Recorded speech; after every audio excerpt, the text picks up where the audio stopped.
Are you in spiritual business? If you are, do you also love all things astrological and magical? Because if you do, I think you're going to really love this conversation with Kylie. I'm your host, Kylie Savage Psychic, and I have the lovely Kim Fairminer with me today. Now, Kim is an astrologer, an author, and also a witch. She's been a member of the Circle Coven for many years, also being the High Priestess there. And Kim comes to us from Brisbane, where she lives with her family, where she likes to cast circles, stargaze, and do lots and lots of writing. You may have already had your horoscopes written by Kim Fairminer. I know I'm pretty sure that I've had mine read by her. And I'm so happy for you to join us today, Kim. I'm really, really grateful for your time. And because you have so many years' experience in this field with all those roles, I think people are really going to find a lot of practical suggestions and advice and support in our talk today. So welcome, Kim. Thank you so much, Kylie. I'm really excited to be here too. It's been a while since I've done a video. Yeah, because I used to do a podcast, so I haven't done this kind of live thing and I've missed it. And it's wonderful to be here with you, and just talking about all things metaphysical and also like the business side of things too, because I think that's kind of like often a natural progression for people that are working magically and intuitively to start practicing in the field, either in the metaphysical realm or applying that magic to their mundane or muggle job, because there's so much that you can do to enhance your career and your life and your relationships, and it's just another way of developing and growing as a human being across all the realms. I love that. And that's, where conversations really, where it came from, where it was born from, was landing in spiritual business many, many years ago and being completely clueless. And I really, this is about reaching back and connecting with people who are maybe fairly new to spiritual business. But like you say, in our day jobs, being an accountant or a cafe worker or a hairdresser, bringing the magical in. I so love that. So tell us a little bit more about you, Kim. I know you because I first found you, well, we just found out where I found you was Hay House Radio. I used to love that. And I used to listen to Yasmin Boland and her weekly astrology with Yasmin. So she interviewed you and I was like, oh my goodness. And she's only in Brisbane. And so then I found you online and I've quickly become part of your community. So yeah, tell us more about you and the work that you do.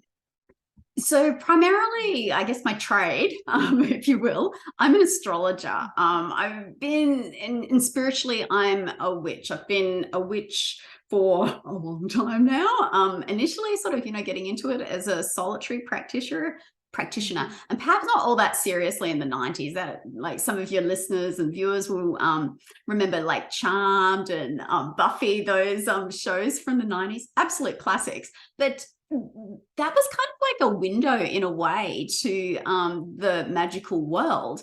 And you go down to your local new age shop and you look at their crystals and their imported clothing from India and Nepal, and that was where I bought my first pentagram. My parents aren't sort of strongly religious in that way, and they actually bought me my first book on paganism when I was in my late teens. So they really encouraged my explorations in that kind of magical, philosophical realm. As a kid, they probably noticed me reading all the astrology columns in every single New Idea or Woman's Day I could get my hands on. I would always go to the horoscopes and read those. So it's just kind of, and I think this is probably true for so many people that, work in this realm of spirit and the unseen, the other world, that you just kind of know, and it's in you from a very young age.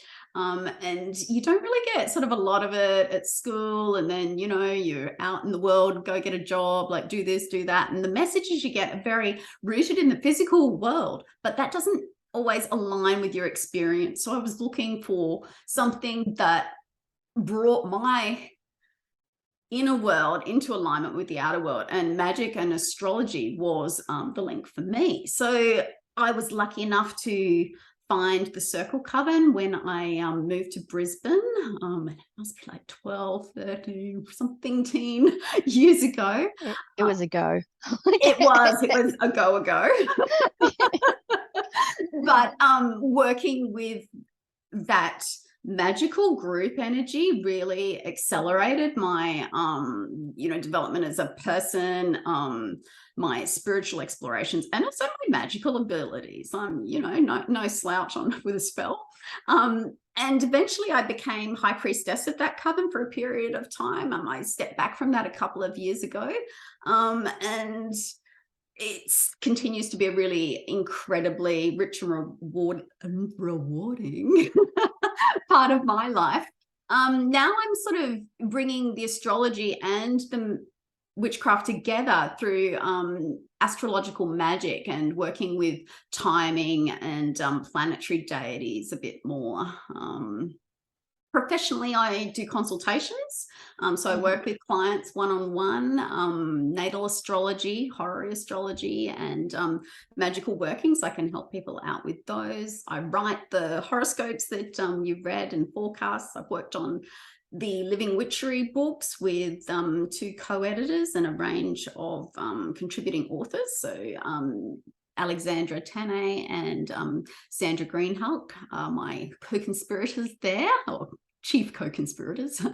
And I also sometimes help other metaphysical practitioners work on their written creations. So I can help with editing a course, or taking and restructuring something that's just kind of had a bit of a brain dump for people, because in a previous life I was a corporate editor, so I'm a word witch in some ways. And I also do some teaching in the online community I have, so astrology, moon magic, and I've got some dreaming material coming up. So like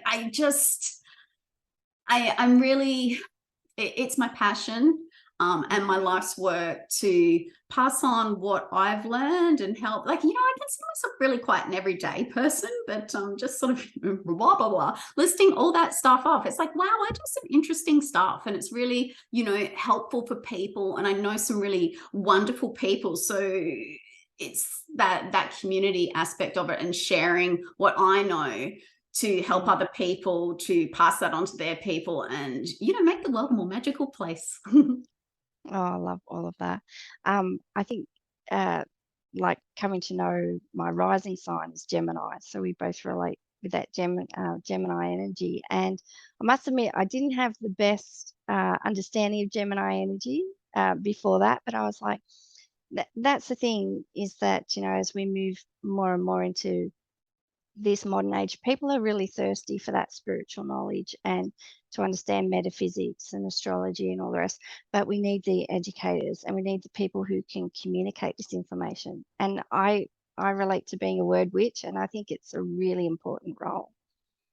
Yeah, no, it certainly is. And words, even in themselves, are magic. And there's that link between the idea of, spelling a word and casting a spell. So, and, the positive self-talk, which we should have, and sometimes the negative self-talk we do have, creates a lot of our experience in our outside world. So like, even if you're not really kind of aware of what you're doing, the words you're using to describe your world, and I don't know, as a Gemini, you'll probably know about the narrator in your head. Not everybody has the chit chat, but a lot of people do.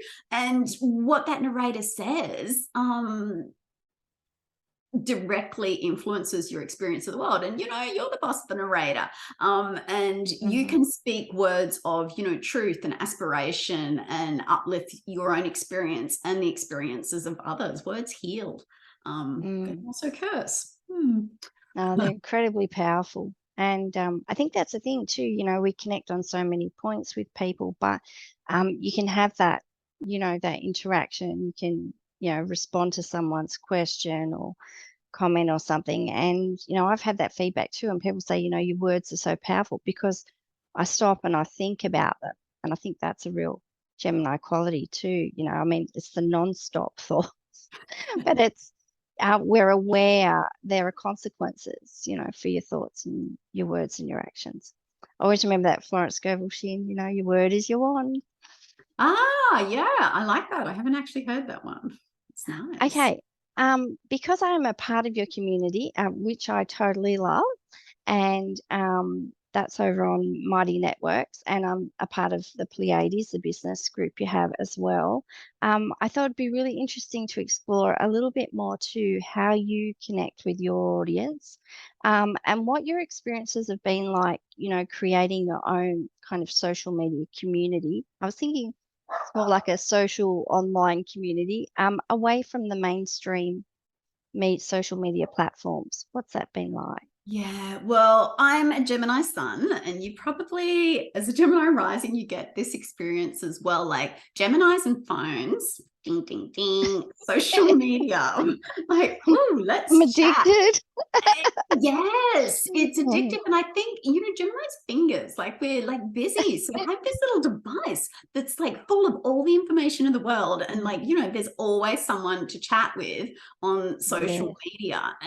But it's Mm, like this kind of garden with like flowers and weeds and creatures. And like, you can get into the back, but like, it's a great place to wander aimlessly. But if mm, you're wanting something done, if you have a goal in mind, and that's one of the things about being, I guess, a business person, or a witch or manifestation practitioner, you need to know what you want in order to get it. So while it's lovely to wander in the garden and visit all the flowers and check out those spooky looking weeds, it's not perhaps going to help you get to manifest your intent, to get you to the outcome that you consciously desire. And social media works really subconsciously as well. It gives you something you don't necessarily know what you need, and there's that manipulative component to it. So I was on there too much. I was too distracted. I was being advertised at. There were like people harvesting my data, and I was just getting like this icky vibe that perhaps my relationship with social media, particularly Facebook, wasn't as healthy as what it could be.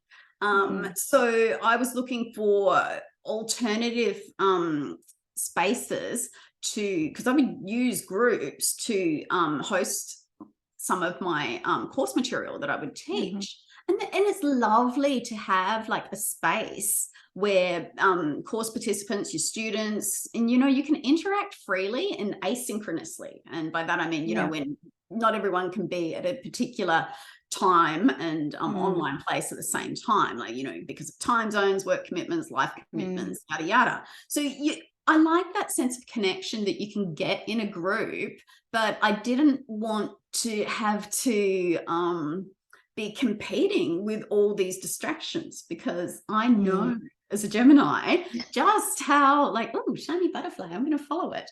But when you're trying to learn something, that's not ideal. So I looked around, and eventually I stumbled across Mighty Networks, which it has like it's kind of got the feel of like being able to chat and post to people and have conversations and meet people. It also has like smaller circles or groups that you can get together with, and you can put like lessons up there with videos and documents and things. So I've moved my courses across to there, and I really enjoyed it. It's good. You do need to pay. It's a business expense for me. Like it's not free, but there's no advertising in there. So there's less noise. The pace is slower. It invites deeper thought, and for me, better quality relationships as well. Yeah, so it gives me a dedicated online space to chat with my clients in between consultations. If they've just got a quick question like, oh, what's going on with the eclipses, Kim? Like chat to my students about the course material, or, some kind of side thing. And, people that read my forecasts and horoscopes that perhaps want to check me out a little bit more can, come along there and, get a taste of the other things that I get up to.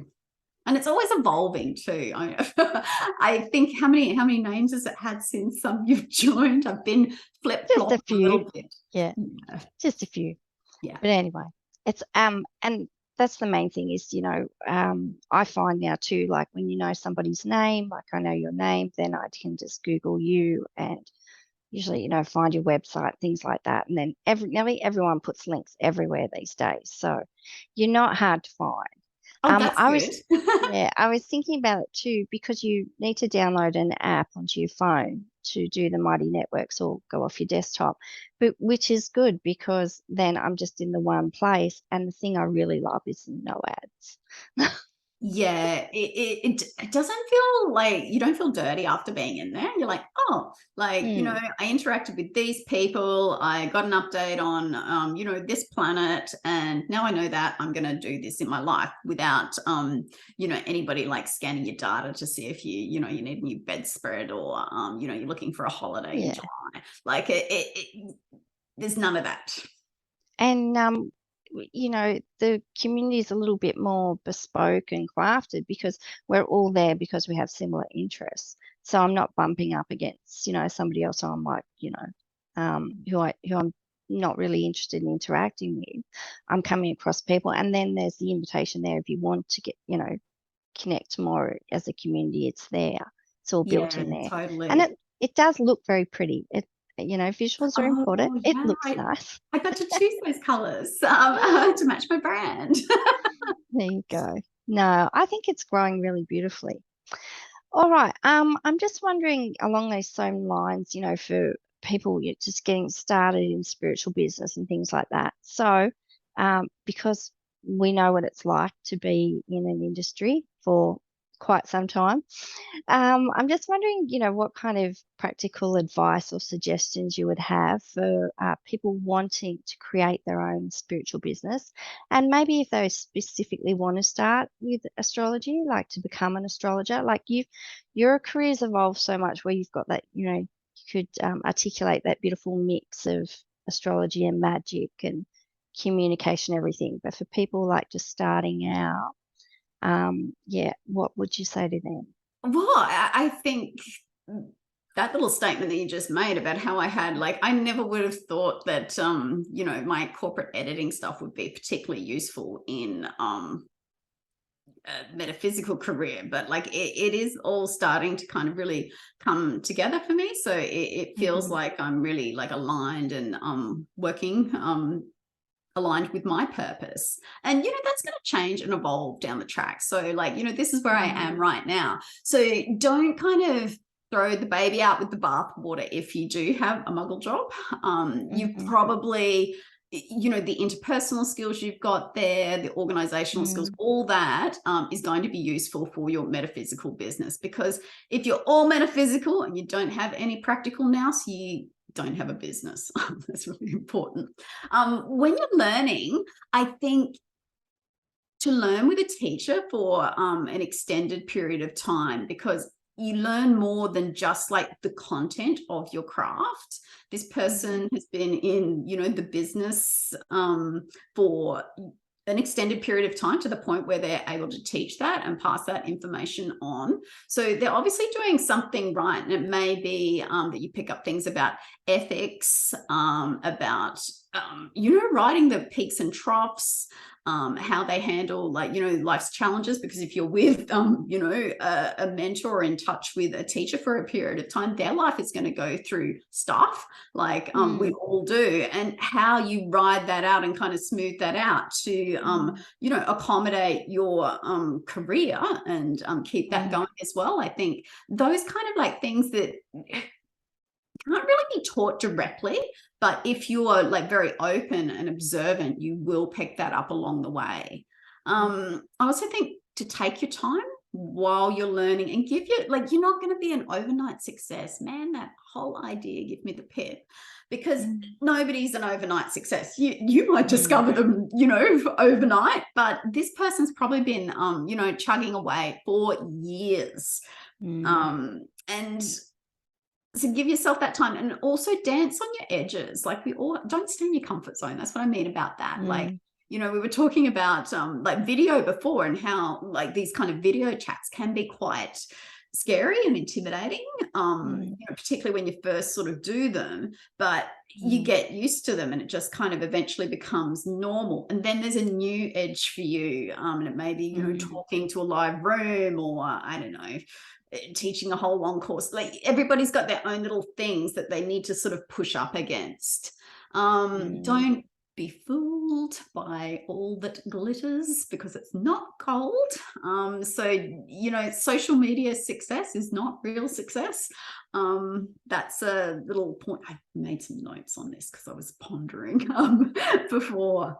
And I also think in investing in relationships is like the absolute most important thing. Like, so, you know, the relationships that you build with your teachers, with your colleagues, like we're here having this conversation about metaphysical business, and like, you know, it's really cool to be able to swap ideas with other practitioners, and also your clients, paying clients that come back to you and that recommend you to their friends.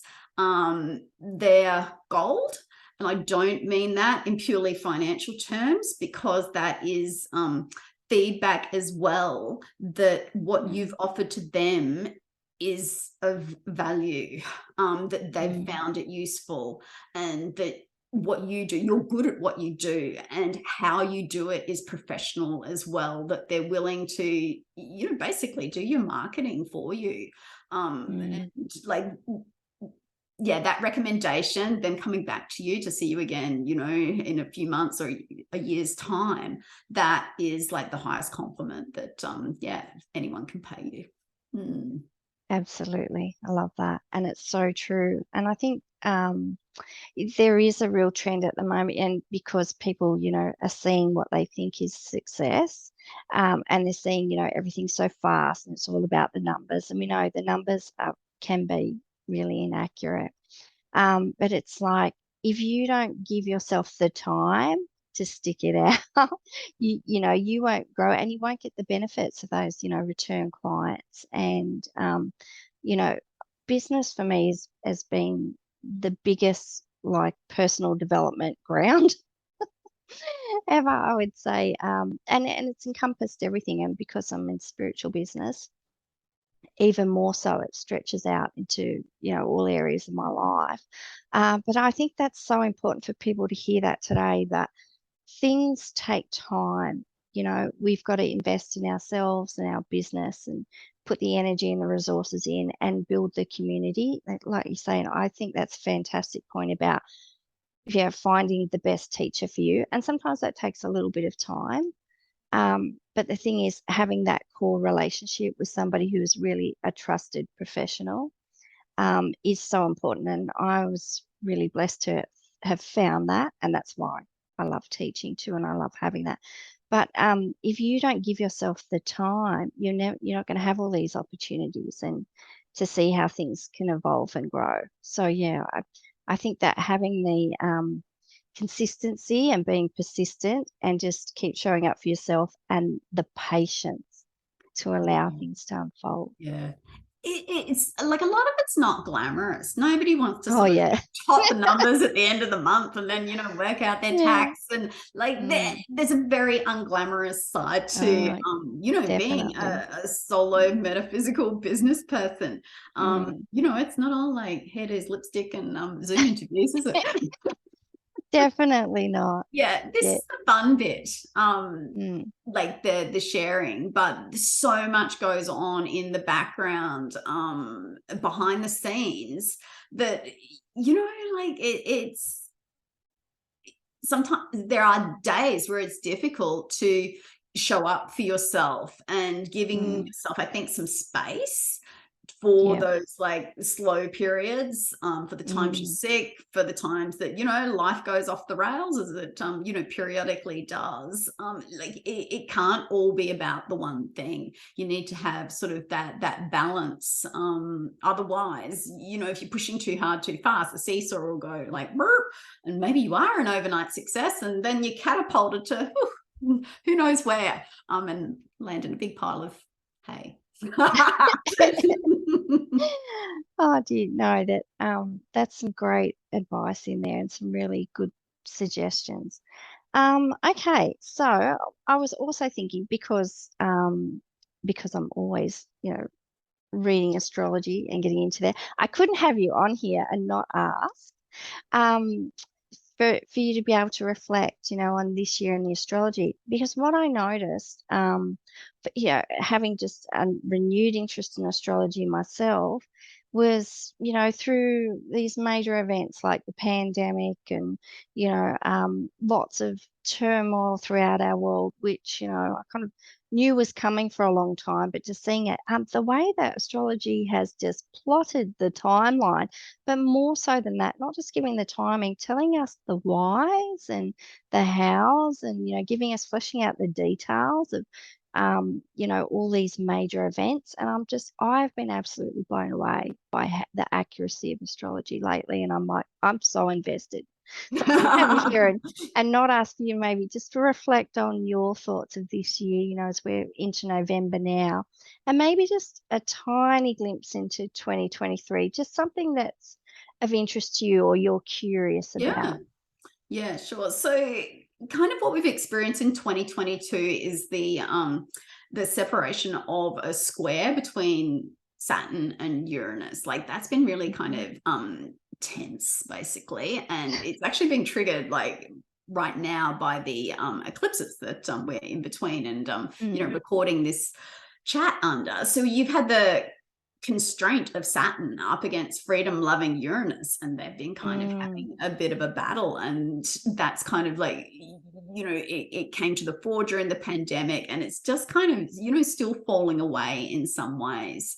Uranus in Taurus is Taurus is in like the middle, sorry, Uranus is in the middle of Taurus at the moment.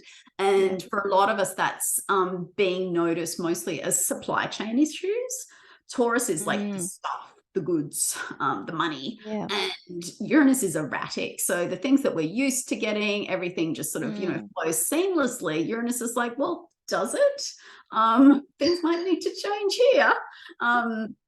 So there's that, and that will continue for the next few years. Things ebb and flow through interaction with the other planets. The wonderful thing about 2022 has been Jupiter in Pisces, and while we're recording, we're just getting the last hurrah of Jupiter in Pisces in late 2022. So that's really nice, and Sag season this year being a Jupiter ruled sign should be like, really nice and optimistic and, fill us with hope for the future. So that's really nice. Yeah. Was it from your lips to all the goddesses' ears? Yeah, look, things like difficult and weird and strange, like a lot has changed, but hope is a wonderful quality in humans, and it makes us do amazing things and carries us forward to improve the world around us. So yeah, that's a nice little gift from the universe in late 2022. Looking forward into 2023, there's quite a few big planetary shifts. Saturn moves out of Aquarius in March and comes into Pisces. So that's going from an air sign where Saturn's very comfortable in Aquarius, the sign it rules, into Pisces, where it's a moody water sign. So people are going to probably need a bit more time to spend with themselves and their otherworldly friends in meditation and spirituality. Probably my big tip there would be to devote regular time to your spirituality for Saturn in Pisces. Saturn loves a bit of structure, Pisces loves to expand, so bringing those two together through regular meditation and spiritual practice is my hot tip for 2023. We get our first taste of Pluto in Aquarius. So where Saturn moves on, Pluto, moves in. Pluto moves a lot slower, and we only sort of get 3 months of Pluto from March to June. But I don't know, like the little kind of 3-word slogan I get for Pluto in Aquarius is power to the people. Aquarius is like a collective sign interested in egalitarianism and, progressive points of view. And when Pluto comes along, there's quite a bit of intensity and obsession about that. So the collective are going to be pushing for change. And obviously there's going to be, some pushback on that. So there'll be some interesting movements, social movements emerge from that time, probably more so in 2024, but we'll get a little taste in the second quarter of 2023. Jupiter comes into Taurus after a whirlwind trip through Aries in the first chunk of the year. So from May onwards, Jupiter will be in Taurus. That's a good, like, if you're in business, I would like really sort of start focusing on the bottom line, like, your bank account, and, getting, I would like, acquisitive is the word. Like, so what can you like acquire? And it might be more customers. It might be more wisdom. You might need to like learn more to expand your business and make money, because Jupiter is the sign of the guru. That's its name in Sanskrit, that planet. So knowledge is, has value. So thinking about that, particularly in the latter half of 2023. And then we say goodbye to the eclipses across Taurus and Scorpio, and they will transition into Aries and Libra in 2023. So there'll still be a couple of eclipses where they have been, but it's the transition of the node into Aries. So yeah. I feel better about that. Yeah. Aries sun, yeah. Libra, I always have a little bit of trouble with Libra energies, but yeah, I don't know. That sounds like a nicer pairing. I mean, everything has challenges, doesn't it? They have opportunities and challenges. But yeah, when I heard that, I feel a bit better about it. Well, it is something to look forward to. And I think you've got Aries planets, haven't you? Or... Yeah, Aries sun. I'm got quite a lot of Aries and a bit of Libra there as well. Yeah. I know I still have a book on my shelf, and I'm like, I'm going to get to my chart. But that's the benefit of being in the community as well. I keep picking up things and, reading people's comments and go, oh, and then you ask too, where you have this sign or what planet and things. So I go, oh, I'll go and have a look. Where do I have it? Yeah. And I love the way that you write about things, and you infuse your writing with so much character and personality. So I can kind of get it a bit more. Well, it's fun. And I think sometimes like these little tidbits come to people at the right time. And, you can like just like one little, astrological nugget or like little seed planted in your mind can sometimes just absolutely unlock something for someone and change their whole life. That's finding out the Gemini rising for me. I was like, I knew about my numerology. I knew about, personality traits and, other things. I was like, when it said, it was all about ruled by Mercury and communication and expression, I was like, yes. And that, that's one of the conversations. And I was like, I knew I was a chatterbox. I didn't know why. Everyone said it was a bad thing. And I'm like, no, I own it now. Yeah. Go Geminis. Yes. But I think that's the thing too, with astrology, we often come to it through our sun sign. So I think I over-identified with being Aries. But I was like, yeah, and I'm a Taurus moon. So I really do listen. I think it's material possessions, my money, and all that sensuality and self-care and self-love and all that too. So Jupiter coming to your moon next year, that is going to be sweet. Good. Kylie. I love Jupiter. I've been watching him tracking east to west over in the north for us, and I'm always looking up, hey, you. Oh, that's beautiful. I love you. Yeah, no, he would love that too. Yeah, no, that's great. Okay, thank you, Kim. I've absolutely loved this conversation. I don't want anyone to leave without knowing how they find you. And you said you do individual consultations and you do have your community. But would you like to tell us about how you would like to invite people in today? What's a really great way for them to work with you? And I will be popping all of your links in the show notes. So don't panic, okay? I've got everyone covered. Fantastic. It will be there. Okay, so at the moment, my community is called Kim's Covey, Covey, not that that matters, because if you just go to community.kimfairminer.com, you can have a look at what I've got to offer at the moment. There's an opportunity to learn the fundamentals of astrology, and that will give you like an excellent foundation for reading and understanding your birth chart and the birth charts of other people. I also have a course available on working with the moon.